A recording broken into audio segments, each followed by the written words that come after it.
Morre Roberto Dinamite, maior ídolo da história do Vasco, aos 68 anos. O futebol brasileiro perdeu uma referência e o Vasco grande ídolo. Morreu hoje, 8, Carlos Roberto de Oliveira, o Roberto Dinamite, maior artilheiro da história do Cruz-Maltino e jogador com mais jogos pelo clube. Ele tinha 68 anos e desde o fim de 2021 fazia tratamento para tumores descobertos na região do intestino.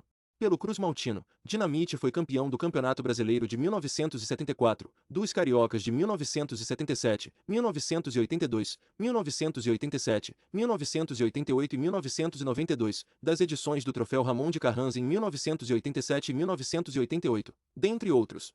O ex-atacante ainda detém as marcas de maior artilheiro da história do Campeonato Brasileiro, com 190 gols, e do Campeonato Carioca, com 279. Não à toa, ele tem uma estátua atrás de um dos gols de São Januário. Ao longo da carreira, ele também vestiu as camisas do Barcelona, da Espanha, da Portuguesa, do Campo Grande, claro, da seleção brasileira. Fora das quatro linhas, Dinamite elegeu-se vereador em 1992, pelo PSDB. Em 1994 se elegeu deputado estadual, cargo que ocuparia ainda por mais 4 mandatos. Também foi presidente do Vasco por 2 gestões, entre 2008 e 2014. A origem do apelido. Roberto ganhou o apelido de Dinamite devido ao Jornal dos Esportes, mas há versões levemente diferentes. O ex-jogador, em entrevista ao UOL Sport em 2019, citou uma manchete após o primeiro jogo no Maracanã.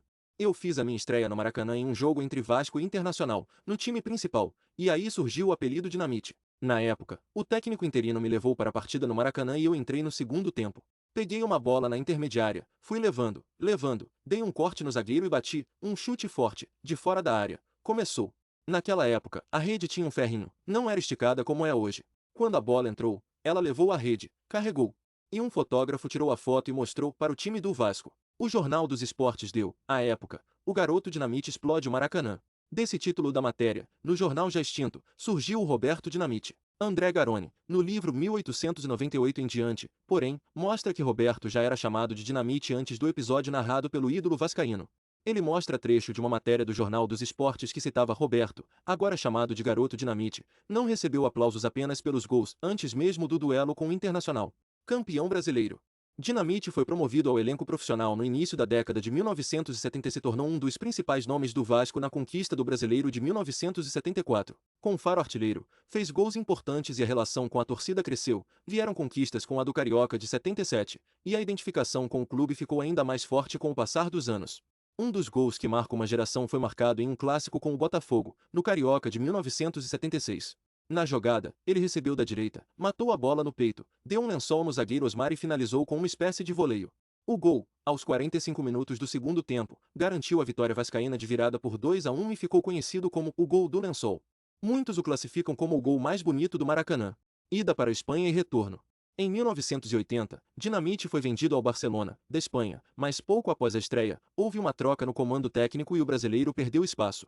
Neste cenário, o Flamengo, presidido por Márcio Braga, procurou o atacante. Após certa pressão da torcida, o Vasco foi ao velho continente e o repatriou. O primeiro jogo após o retorno a São Januário foi contra o Náutico, que muitos, inclusive o próprio, não se lembram. A partida, talvez, tenha perdido o brilho diante dos 5 gols marcados na vitória por 5-2 sobre o Corinthians, no Maracanã, duelo que consolidou a retomada do laço. Portuguesa e Campo Grande. Roberto Dinamite ficou no Vasco até 1989, marcou inúmeros gols e se afirmou como o maior ídolo do clube. Em 1989, com 35 anos e em meio à chegada de outros nomes para a posição,